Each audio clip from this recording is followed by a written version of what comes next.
in working in the fashion industry, I'm touching clothes, I'm smelling them, I'm being around them all the time. And you just start to be curious about, where are these things coming from? Who made this? Just like at any job, you may be more curious about whatever the product is that's in front of you and start asking questions. And that's kind of what happened is I started asking questions. There's a lot of things I needed to start to learn and understand if I was really going to take this on. And so I spent about 1.5 years researching and figuring out and learning and taking classes and realizing how to make this potentially happen. Hi, I'm Courtney Gumbleton, and welcome to the Founders Club podcast, the show where you'll hear the incredible stories of the unapologetically ambitious women founders who are redefining the wild world of entrepreneurship in Texas.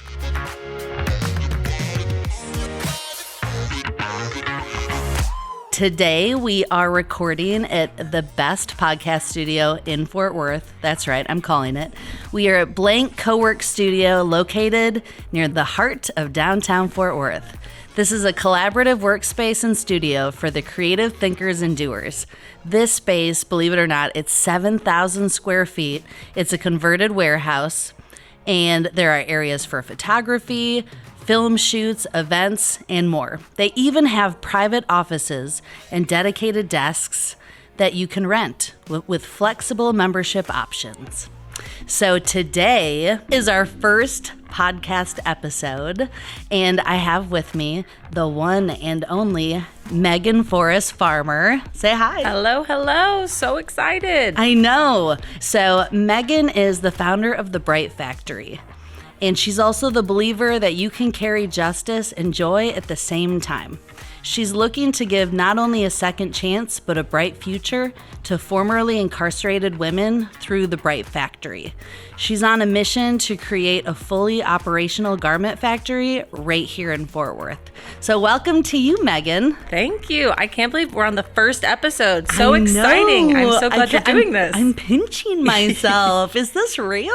So, like, hello, God, this is me, Mary Margaret. Thanks. So, you know, one thing, I was really inspired by Guy Raz's How I Built This podcast. And so I kind of wanted to incorporate a little bit of elements from that. However, the reality is like the majority of the podcast guests like yourself that I'm interviewing, you know, they're not 60 years old, so they don't have like an entire lifetime to go through. So I want this to be a mix of that, but also just a friendly conversation that you totally want to ear hustle into, you know? Love it. Love that. So let's kind of start at the beginning. Meghan is a little girl. I mean, really, when did you decide to work in the fashion industry? Tell us all about that. Okay, let's see. I was born, and no, I'm just kidding. Can you go back further? Yes, in the womb. No further than that. You were a sparkle in your daddy's eyes. Yes, then he knew I would one day.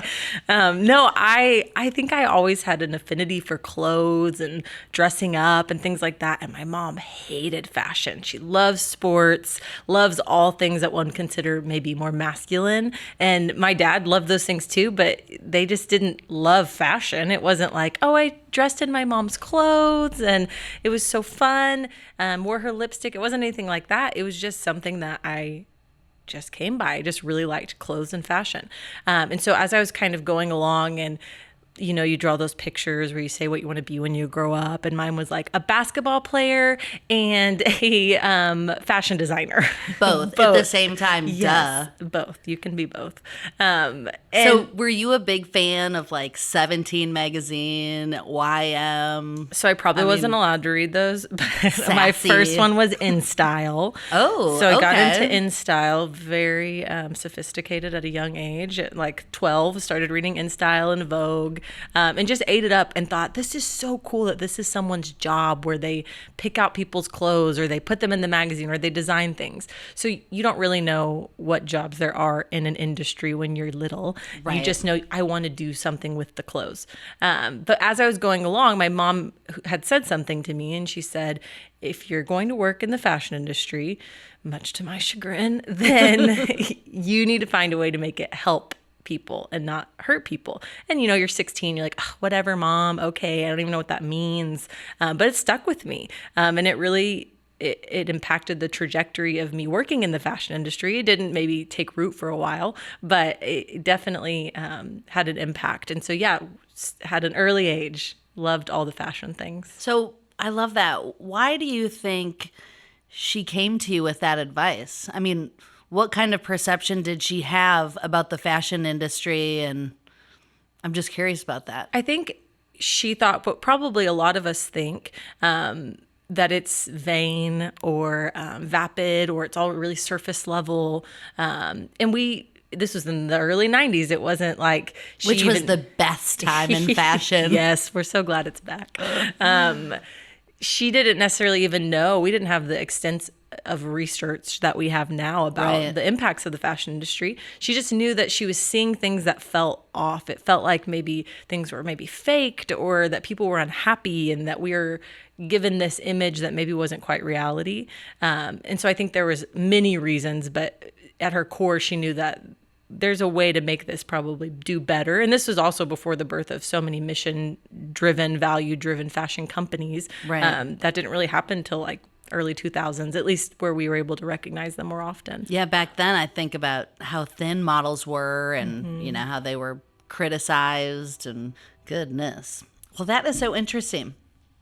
So the advice that she gave you, obviously you stuck to it. Yeah, that was one of those that my mom told me that I stuck with. There was probably some others I should have, but that was a good one.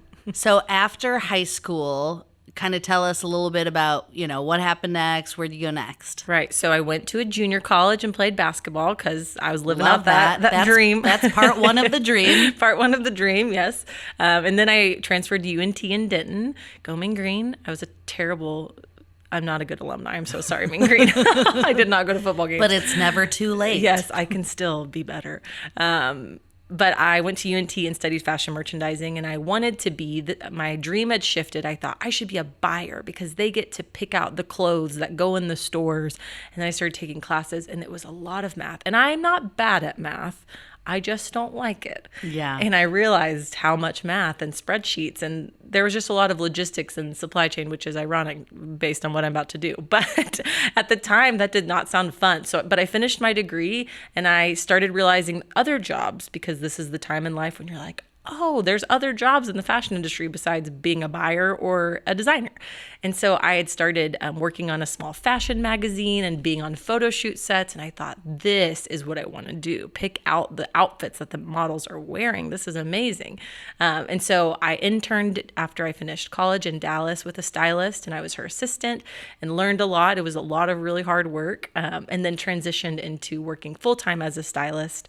So I was on photo shoot sets, dressing the models, picking out their clothes, putting things together for you and I to shop online, or to see in a film or on a music video, or wherever you see the people wearing clothes, probably somebody styled them. Well, most people are wearing clothes. It's true. There's a law that we have to do that. So. It's probably a good thing. Yes. So where did you work as a stylist? So before you left to start your own thing? So I was freelance for a while, which just means you're on a bunch of random jobs. Like one day you work for Samsung, and then the next day you work for Frito-Lay, and the next day you work for Nordstrom or whoever it is. And I was in the Dallas fashion industry, so that impacts what clients come and go. But Texas actually has quite a budding fashion industry because it's a little cheaper to shoot here. So I had transitioned. It's a little cheaper to do everything here. Yes. So I had taken a full-time job at Neiman Marcus because their headquarters are in Dallas. And so I wasn't at the store in the boot section. I was on photo shoot sets because we have a studio here in Dallas, we're in Fort Worth, but they're in Dallas. And so I worked there for about 4.5 years, and got to touch clothes and luxury items every single day, and style outfits and put things together. And it was a great experience. Did you ever take any of those clothes and borrow them and, maybe bring them back later? Oh my gosh, no. There's security. They would never have let me buy. Definitely not. They knew that people would maybe get sticky fingers. So they had things in place so that couldn't happen. So, when you mentioned wanting to become a buyer, was part of that because of Jennifer Aniston being a being a buyer on Friends? I don't even know where it came from. I don't think I had watched Friends at that point. I don't think it was from her. I think it was just one of those things, but that's funny. I totally did. And I was like, oh my gosh, that is the coolest job ever. Yes. Little did you know all the spreadsheets that she was also managing. So tell us a little bit about how the fashion industry maybe looks different from the inside versus on the outside. Yeah. So I think, like I said earlier, we probably all know a little bit, like we got a sniff of maybe there's something a little off here. But it is kind of what you would expect. And you mentioned really skinny models, and those are beautiful girls that have dignity and are wonderful people. But it's why are they as skinny as they are? It's like asking these deeper questions.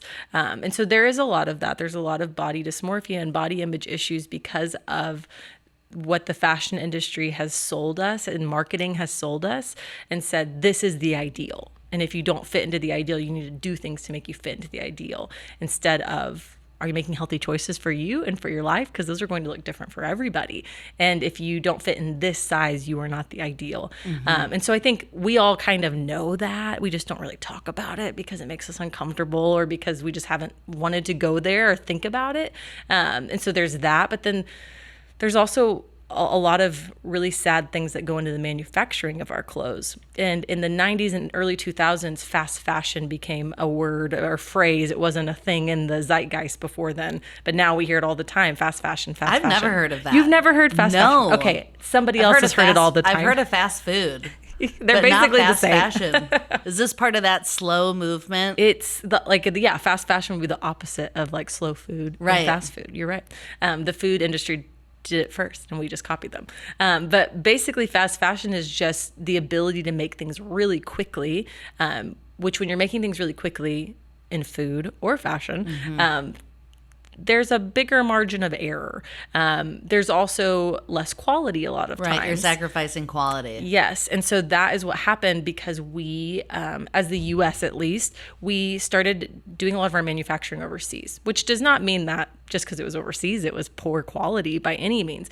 But we kind of took advantage of the fact that we could pay less because they had a different minimum wage and they just had a different way of handling. And working hours Yes. and working conditions. And we got to be ignorant as companies in the US. We got to turn a blind eye to whatever was happening there. And so that started in the 90s, 2000s. And then kind of mid 2000s, we as a culture started to say, oh, wait, maybe we're doing something wrong. Or a few of us did. I wasn't part of that group yet. But why are our clothes so cheap all of a sudden? And why are they falling apart? Because before, in decades past, you didn't have that much clothes in your closet because it was a little more expensive. You invested in quality and you went to the store 2 or 3 times a year with your mom and it was a big deal. And now we had this crazy access and we were able to consume so much. And so we are making so much at such a rapid pace. And that's where fast fashion kind of came from. So in working in the fashion industry, I'm touching clothes, I'm smelling them, I'm being around them all the time. And you just start to be curious about where are these things coming from? Who made this? Just like at any job, you may be more curious about whatever the product is that's in front of you and start asking questions. And that's kind of what happened is I started asking questions. So do you think that the fashion industry is pretty wasteful? I think for the most part they are wasteful, but I think there's ways in which they can be less wasteful. And great. We're just not choosing them all the time. But I don't think that the fashion industry as a whole is the worst thing to ever happen to us or anything like that. I think there's some beautiful things that come out of it, but I do think there's a lot of waste. So what was the moment you'd say that really opened up your eyes and changed the way that you view the fashion industry? Was there a particular incident? So I don't think I've ever shared this in an article or an interview, so exclusive. You heard it here. Because I always talk about the Rana Plaza tragedy, which is part of this. And I'll speak to that in a moment. But I was working on a photo shoot set and I was working with another stylist and she said something to me about sustainable fashion or something like that. And it must have been this would have been probably 2016 or 2017. And she said, have you ever heard of like Rana Plaza in Bangladesh? And I said, no, what are you talking about? And so I'm at Neiman Marcus. I get on my work computer at my lunch break. I start Googling all this stuff she tells me. And I am floored. And I'm thinking, wait, why did they teach me this stuff in my fashion merchandising degree? And they, touched on it a little bit, but not to the extent of what I was finding. And so I'm so thankful to that stylist that was on set with me. Like, have you heard of this? Because that's how change starts, is somebody mentions something to you, and then you look it up and you think, oh my gosh, I didn't even know this existed. Yeah, like I can't just sit by and let this happen. Yes. And so I looked it up. And so the Rana Plaza tragedy in Bangladesh happened in 2013. Wow. It was the collapse of a garment manufacturing center, which is sad in and of itself, but what was really hard is the garment workers who were creating our clothes there, because a lot of the companies who are manufacturing there are places you would recognize, like Nike, Target, those kind of places we shop all the time. The garment workers had been complaining like, hey, there's cracks in the ceiling and the fire exits are like blocked sometimes. And just like when you're at your job, whoever you are, wherever you work, if you make a complaint to upper management, you kind of expect it to be dealt with. Hey, unlock this door so we could get out. A follow-up. Yes, but that was not what they were given. And so when there was a fire and the building collapsed, people couldn't get out and over 1,000 people died. And it was they were making fashion for us. So they were being exploited at the expense of us getting to wear our cheap clothes. Because like we said earlier, when you're making things in poor quality, not that those people are not so talented, they have such skill, but we're not paying them for that talent. Right. And so they're forced to go really quickly. It's like an artist. Exactly. Right? Exactly. And so when they're forced to go really quickly, or they're not being taken care of and they're in really poor working conditions, and we as a society are just kind of turning a blind eye to it, these kind of things can happen. We're just being ignorant, and it's not necessarily bliss. Wow. So, the good news is there is more of a movement now for sustainable clothing, eco-friendly clothing, to provide people with a fair wage and safe working environments, which is wonderful. So can you share a little bit with us about how you started researching those brands that treat their workers fairly and paid them well and offered safe working conditions, use natural fibers, etc., and just to tell the audience why sustainable clothing is important? Sure. So after I had that conversation with that stylist and I started my research, I am a big researcher, so I don't think I realized that about myself until recently. The best. Thank you, Google. Yes, so thankful for that Google search bar. And I just started looking things up. So this was probably, like I said earlier, probably 2016, 2017. So there was way more information at this point about sustainable fashion or ethical fashion or green or eco-friendly, these kind of buzzwords we hear sometimes. So I just started doing research, and I realized that there were brands, like you said, that had maybe smaller operations, produced smaller quantities, but because of that, they were able to pay a fair wage and not exploit. That meant the clothing was more expensive, but it was really what it should be costing based on what we would pay someone a fair wage or a living wage. But it lasts longer, right? Doesn't it? Yes. That's the thing, is when we buy these clothes, and I'm not trying to, single people out, but at Old Navy, Target, whatever, when we buy these clothes and it's $11 and it's like, oh, great. But the reality is you can only wash it like 2 or 3 times before it starts getting a hole in the armpit. Or a string dangles, you pull on it and the whole arm falls You're off. done for. Yep. It became disposable. Yeah, it really is. And it's like, ooh, then it's such a weird sensation I think we've all had when you actually throw an item of clothing in the garbage. It's like, ooh, this feels weird. Like we shouldn't be doing this. Yes. But unfortunately, it must be part of that fast fashion, not fast food. So yeah, that is interesting. So sustainability movement, I'm studying it, and I'm realizing it doesn't mean just ethical brands, which are great and we celebrate them. I'm so excited. But like you said, there's people who shop at Target, Old Navy, and we don't fault them because our budgets are different and we all have different things in our lives that we value. And so the secondhand market really has grown a lot. And so that means not just thrift stores like maybe we used to think of them, and those are still great, and I love a thrift store, but there's secondhand stores because of all of the consumption. We have so much clothes now, and because people, like you said, are kind of feeling icky about throwing things in the trash because, yes, it's disposable, but it feels weird to throw a piece of clothing away. So the secondhand market became really big. So I did all this research and was realizing I should start shopping this way for myself. I should stop shopping at Target because I was a little bit addicted and I was shopping there a lot. That happens. It You're happens. not alone. Nope, we have a support That group. and Costco. Yes. But I just made that choice for myself. I said, okay, if Target gets $500 less of my money each year because I'm not shopping there anymore, maybe that'll make a small impact. And so that kind of led me to start my first business, which was a personal styling business to help people develop their style and then do so sustainably. Because I realized if I could make a small impact and then like my friend stylist told me about this, I could tell somebody else about this while I'm helping them develop their style. They just don't know this exists, just like I didn't know it exists. And once they become exposed, they might be really excited about it too. So I was able to start the Considerary, which is my personal styling business. What a great name too. How did you come up with that?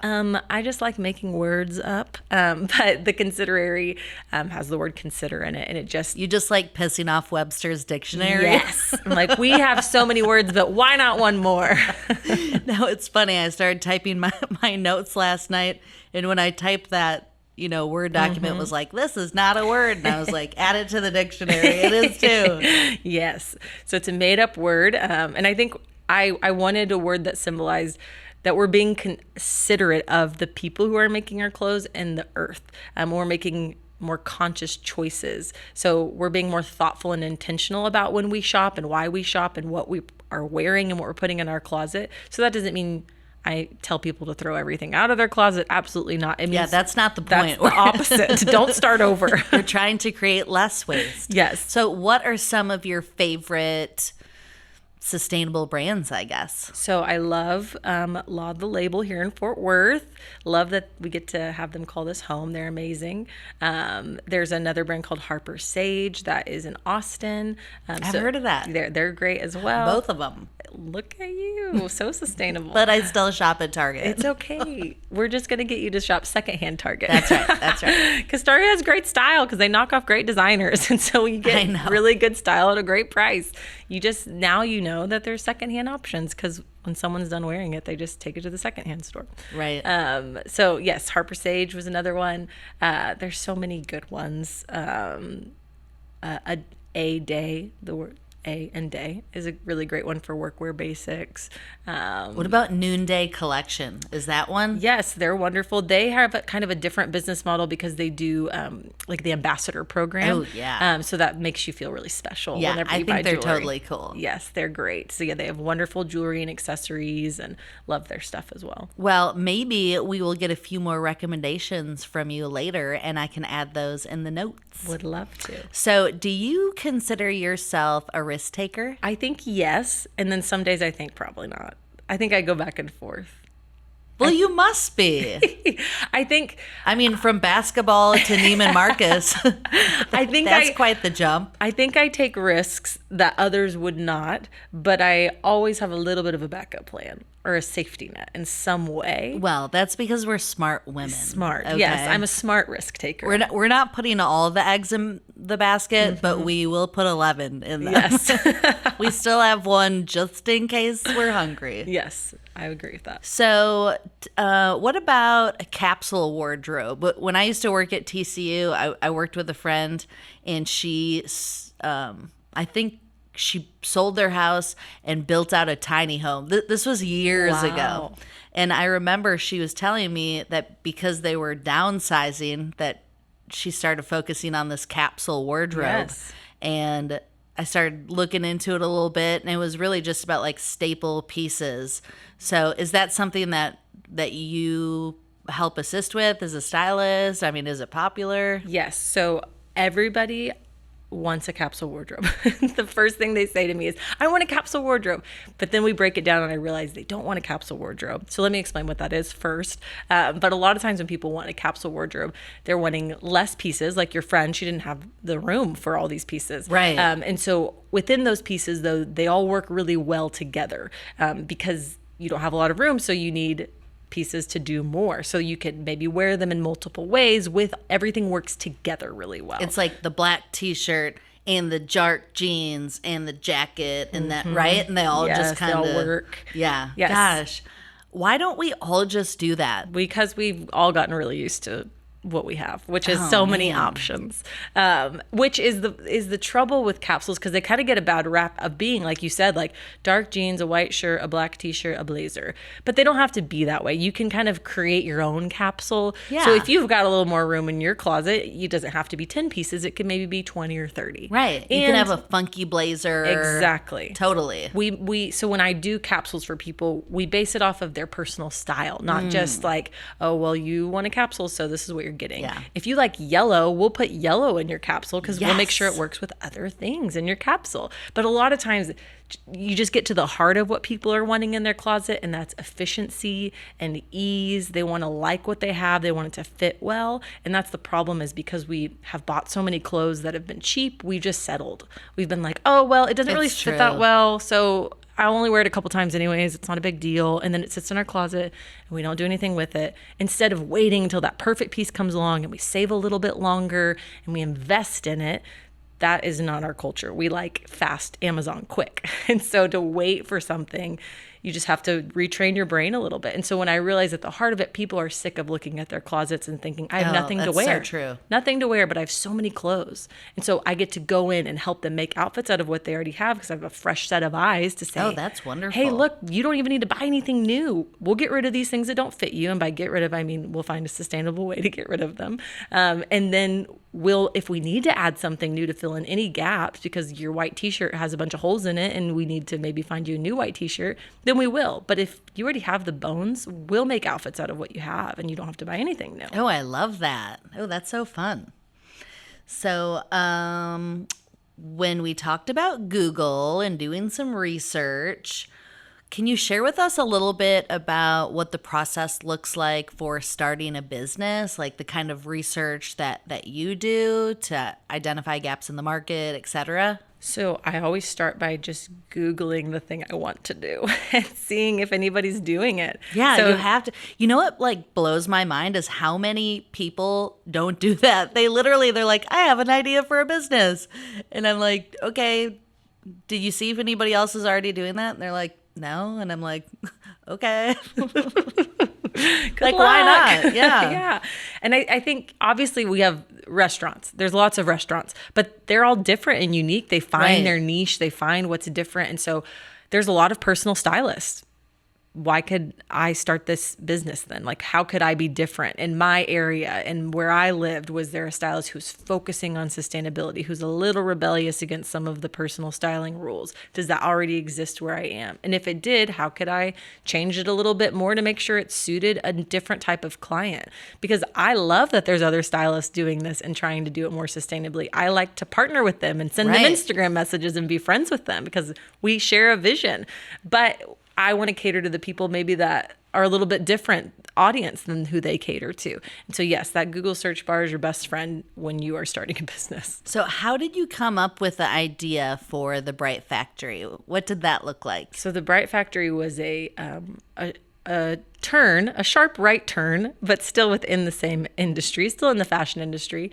But it kind of came at a crossroads in my life. It was 2020, so there's a lot of crossroads for a lot of people. And I was thinking more about sustainable and fashion and all of those things because that was what I was doing. And then I was also helping a local church find t-shirts and was having a really hard time finding a t-shirt that was sustainable because I thought, okay, I know all this stuff about sustainability. When I find them these blank t-shirts that they can print their logos on, I should find them a really great sustainable shirt that supports like an amazing community or isn't exploiting anyone. And it was so hard to find. They exist. They absolutely exist. There are some, but it was really hard to find those that were made in the US.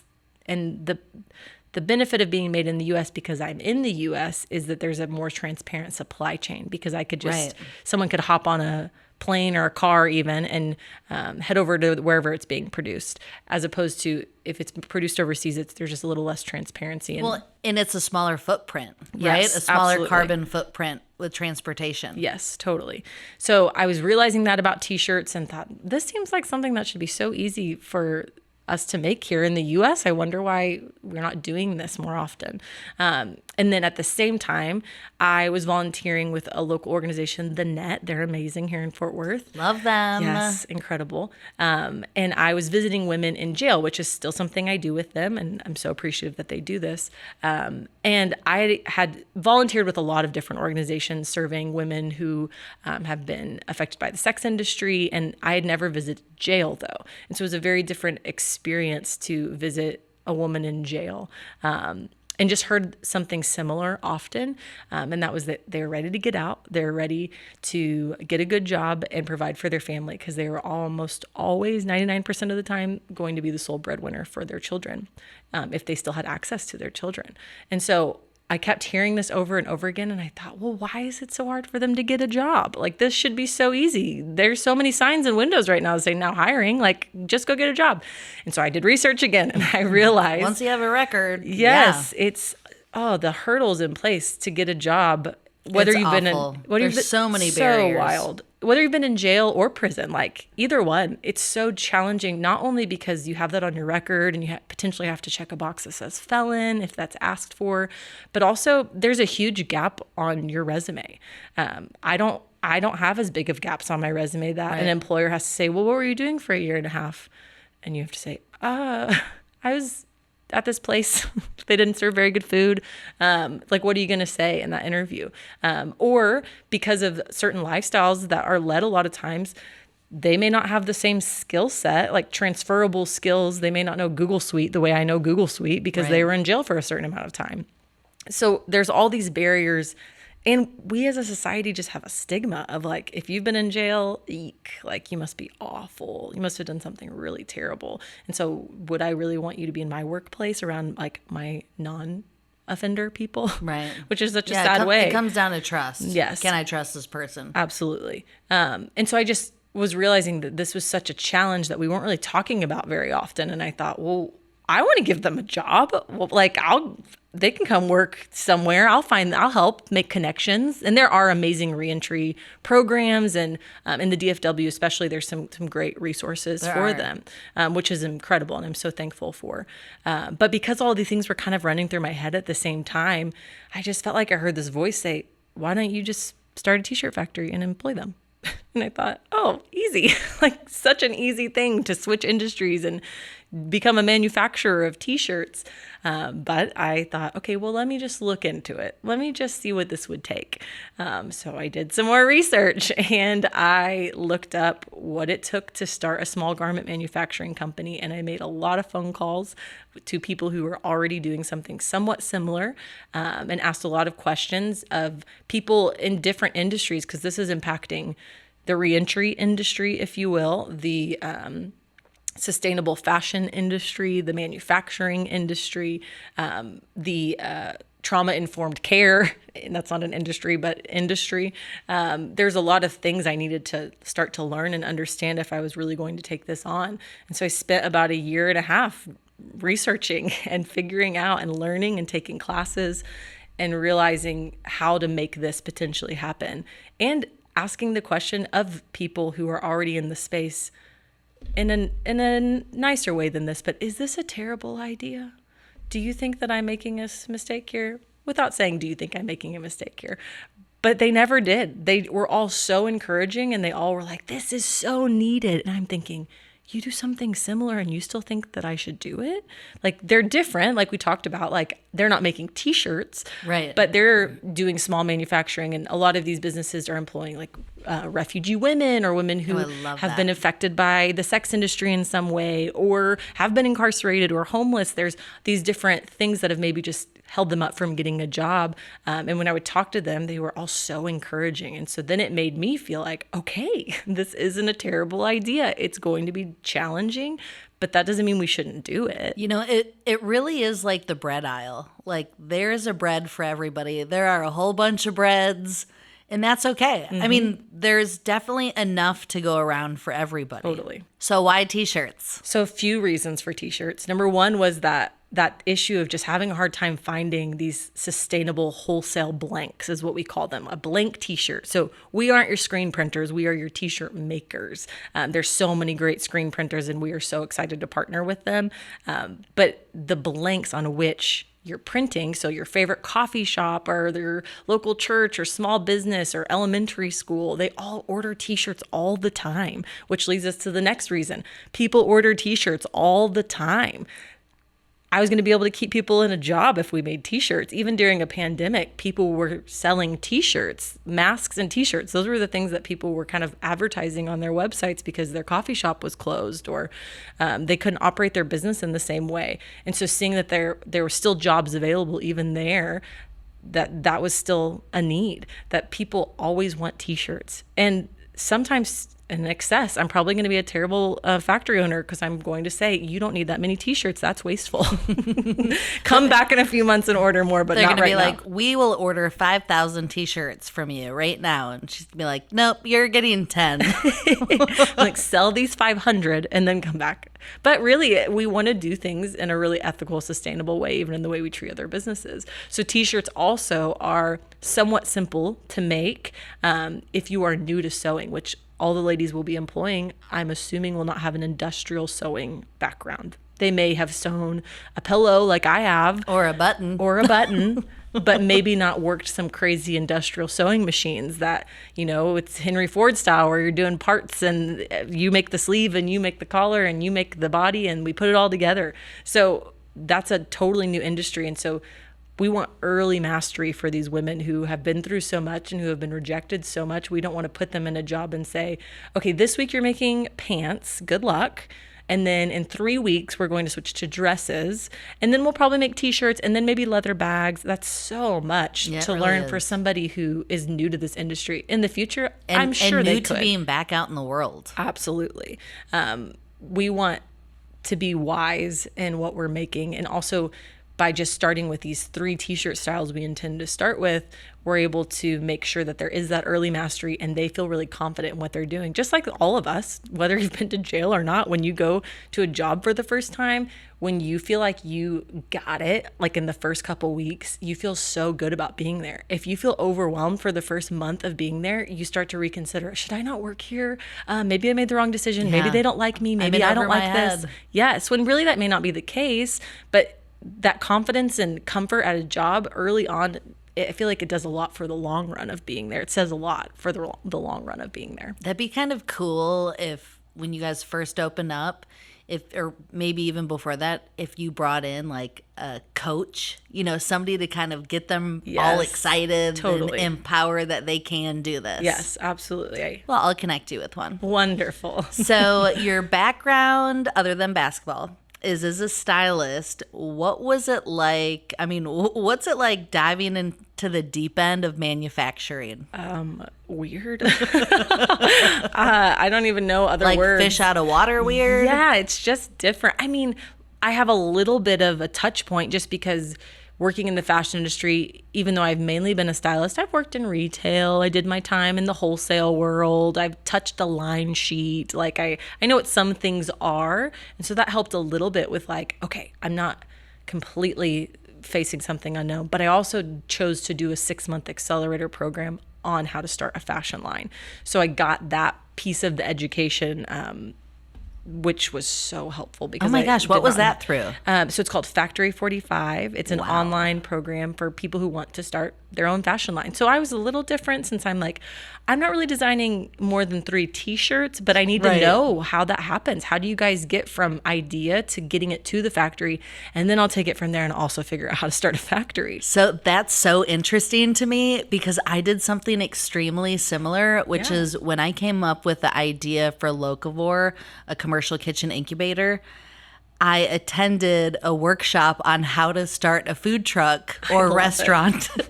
And it was like a day-long workshop through SCORE, and everybody in there was there to open up, a coffee shop or a food truck, what have you.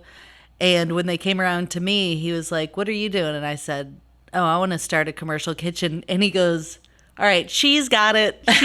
She's got it because you guys are all going to have to be her clients." Yes, I love that. And I was like, yeah, I'm really just here to learn what they need so that way I know, because I'm a social worker, how I can better meet their needs. Yeah. So that's fascinating. I love that. It was so helpful. And I have lifetime access to the program, and I still go back and look through everything. And because we have to do a lot that you would do in starting a fashion line. I have to learn how product development happens and pre-production and all of those things.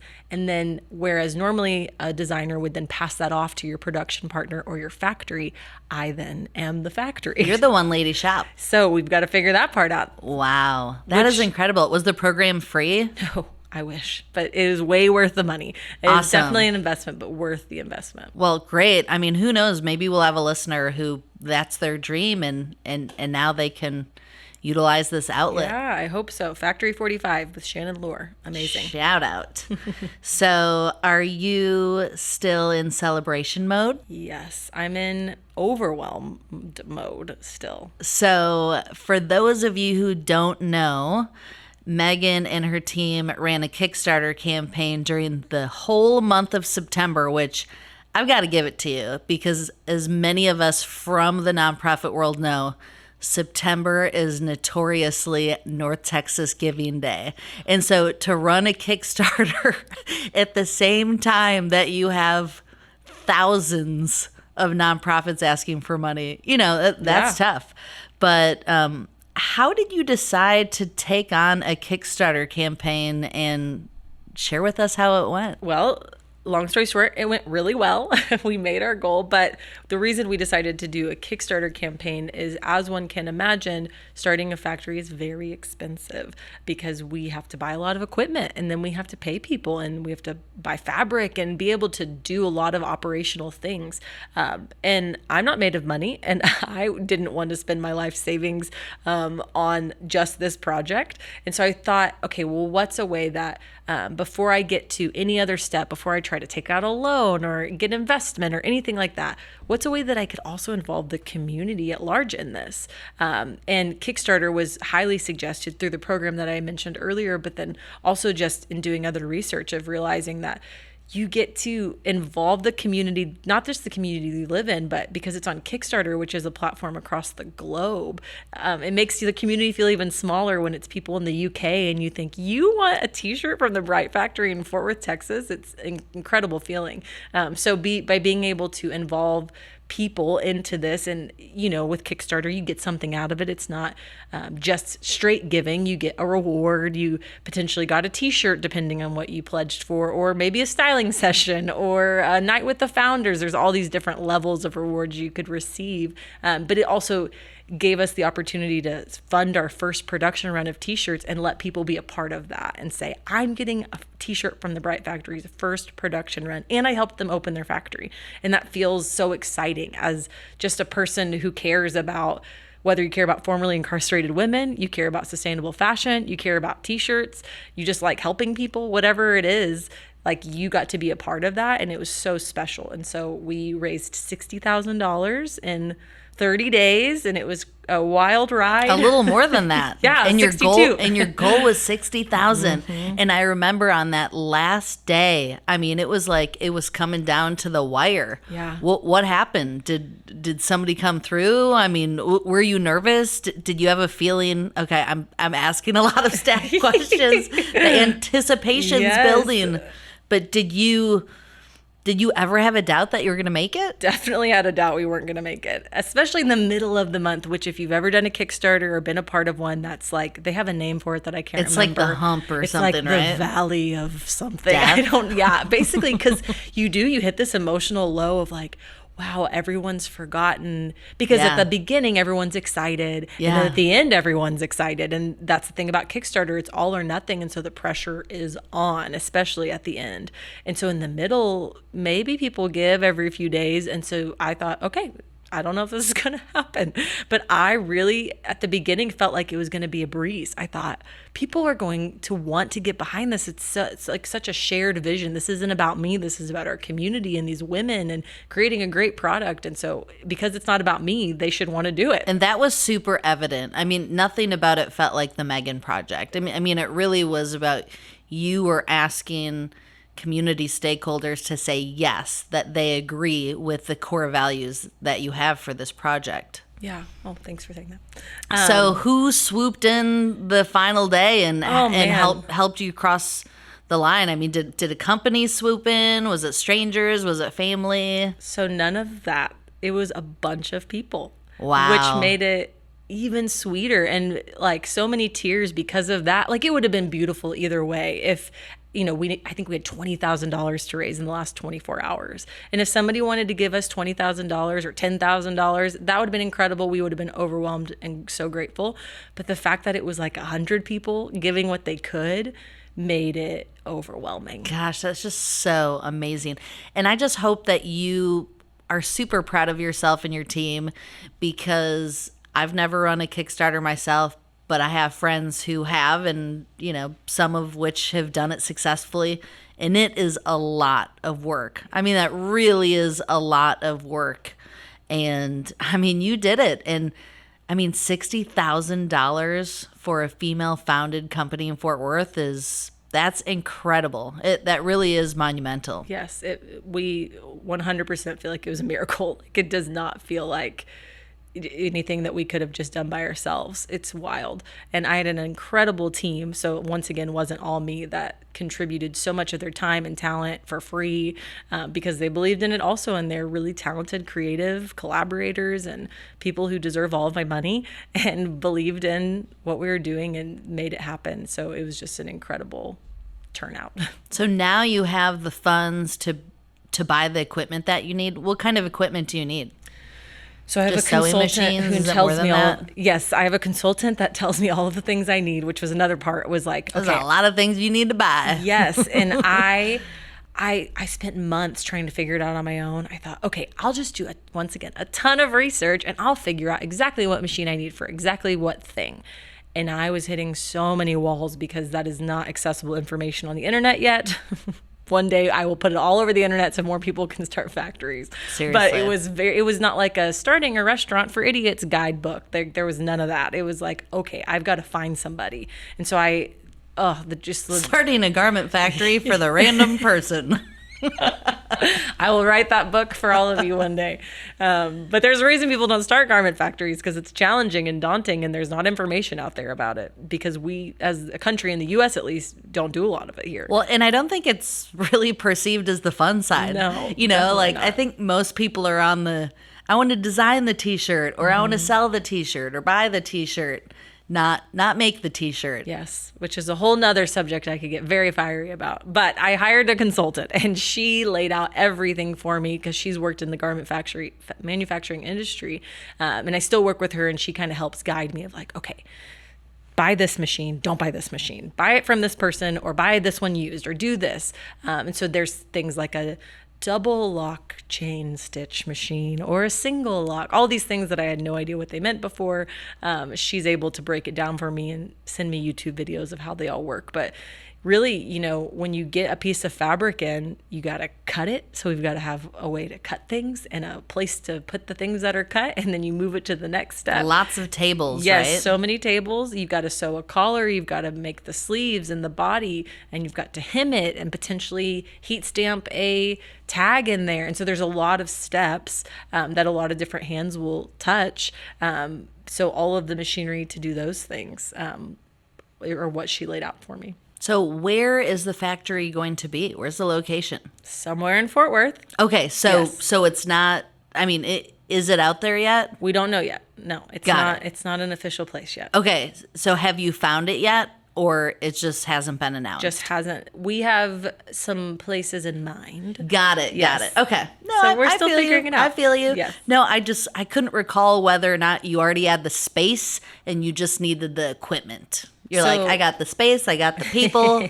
So we want to be so strategic and wise and very good stewards of all of this money that was just given to totally. us. And we don't want to be paying rent because we are not going to buy a space because we expect to grow. And so it was advised early on by another manufacturer who said, do not buy a space because I believe you're going to grow. So if you buy a space, you can get stuck there and then you can't move easily. And so we want to lease at the beginning at least. Yeah, I mean, I wouldn't want to buy a space. We lease all of our properties. So much easier. I mean, why take on that? Yes. that No, thank you. So we'll be leasing. But we don't want to be paying. Us frugal ladies. Yes. We're looking for a good, solid, affordable lease. Oh, yes. And we don't want to be spending our just spending money on a lease whenever we don't have the equipment in the place Totally. yet, or we're not actually ready and equipped to start hiring because we need to develop our training program and make sure that that's all squared away. So the second that we do hire, we're not throwing people into like a crazy situation, which they may have just came from if they just recently got out of jail. We want to put a stable work environment that says, okay, this is how you'll be trained. This is how long it will take. This is how long you have to decide if you still want to work here, because we want to make sure you want to work here and we're not forcing you into anything. So we want to develop all of that. And as we're gathering equipment and making those purchases and storing them somewhere until we're in the building, then by the time we get in the building, we feel fully equipped. Perfect. Now let's just have some fun questions. Okay, I like it. So, let me see. I heard that you love karaoke. Oh, yes. Big karaoke girl. So tell us about how you developed your love for karaoke, and what is your go-to favorite karaoke song to belt out? Okay, well, I'll lead with that. My go-to is Faithfully. That's my warm-up song by Journey. Okay, I was like, who sings this? Okay, now I know it. Never what's the classic Journey song that everybody sings? Don't Stop Believing. I will never. But Faithfully, through and through. Oh gosh, I love that song. I totally jam out to that in my car. So good. I heard somebody do it at karaoke several years ago, and I don't know who they were, so I stole it as my song. Wow. Mine's Bohemian Rhapsody. Wow. Because I love to do it. You really go for it. I don't play around. You can ask my friends. I love that one. I love it. But I also do it with a few friends. That's wise. I mean, I'm not doing all of it by myself. That's a lot. It's a lot of work. That's a sweat. That's a workout. And I don't like to sweat. So how did you develop your love for karaoke? Yes. I grew up with a really great family of 3 siblings and 2 parents, and we just sang and danced a lot. And so I still carry a lot of that same joy in me. And I think that when you randomly sing poorly, whether it's with strangers or people you know, it just unites people. It makes them happy. It's fun. It's funny to see people sing poorly, I guess, when we all know we're in it together, like none of us are trying to be American Idol. I mean, sometimes I am, Not depending me. on the I'm night. competitive. I'm like the only person who's like, my voice is good, right? Okay, I share that. I just didn't want to say that on your podcast because it's the first one. But I also would like to sound somewhat good when I'm doing karaoke. But for the most part, it's just fun. I do have some like pet peeves about karaoke, about what songs I will maybe walk out of the room on because they're overdone. But so I'm a little bit of the same competitive, I don't want to hear that song again. But for the most part, it's a very uniting, fun, joyful experience. I actually sang a duet with a friend of mine, a song from Les Mis in front of like over 100 people. I love that. Isn't that wild? Yes. Which one? Oh my gosh, I can't even remember right now. That's still very impressive regardless. Oh, wow. I will add that in the notes. Show notes, please. I'm all of a sudden blanking on that. Okay. What fills your cup with joy? Okay, so many things because I try to find joy in a lot of things. My faith is really important to me. Motorcycle rides are really important to me. I read that. Karaoke. My husband's pretty swell guy. He's okay. He's pretty great, yeah. He has the motorcycle. I'm still about to take classes, so for now I ride on his motorcycle. Nice. And then, yeah, things like... Cats? Absolutely not. Absolutely not. I heard that you don't like cats. I hate cats, Courtney. Why? Okay, there's a lot of reasons. They always win at staring contests. I've never won a staring contest with a cat, and I'm competitive, so hate that. They just have that, which I know people love their snarkiness, but the general snark is just too much for me. Cats sometimes. are jerks. Cats are jerks. Yeah, they are not kind, and people are always like, "Oh, I love my cat. I don't have to really take care of it, or I don't have to do anything with it." And I'm like, "Why do you have a pet? Like, if you don't they want to." they really can be jerks. It's well, anyways. Thank you for joining us for my very first episode of the FoundHER's Club, and we're very excited to welcome our friend Amy Farrah Fowler. I'm just kidding. Meghan Forest Farmer, the FoundHER of the Bright Factory. So thanks so much for joining us. And Meghan, why don't you tell everybody where they can follow you on social, drop you a line on your website, etc. Well, thank you for having me. This was so much fun. I'm so glad you're doing this podcast, and I cannot wait to listen to the other FoundHERs that you interview, because you are an incredible FoundHER yourself. Oh, thank you. You're so welcome. Maybe I will invite you back. Okay. I'm just kidding. Sounds good. I like this place. We like you.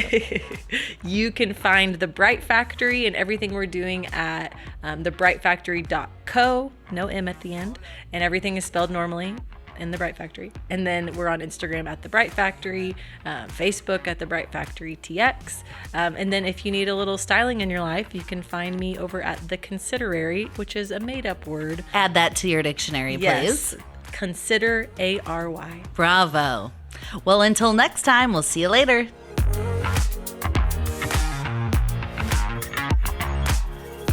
Thanks for listening to this episode of the FoundHERs Club, where women aren't just building a business, they are building themselves. Follow us on Instagram, Twitter, and Facebook at FoundHERs Club. Or you could visit our website, foundhersclub.com. Send us any questions you have or recommendations for future podcast guests. Even better, you could spread the love by subscribing to the FoundHERs Club on iTunes. And if you really love us, leave us a 5-star review. This will help other listeners just like you find us. Now go share your magic with the world.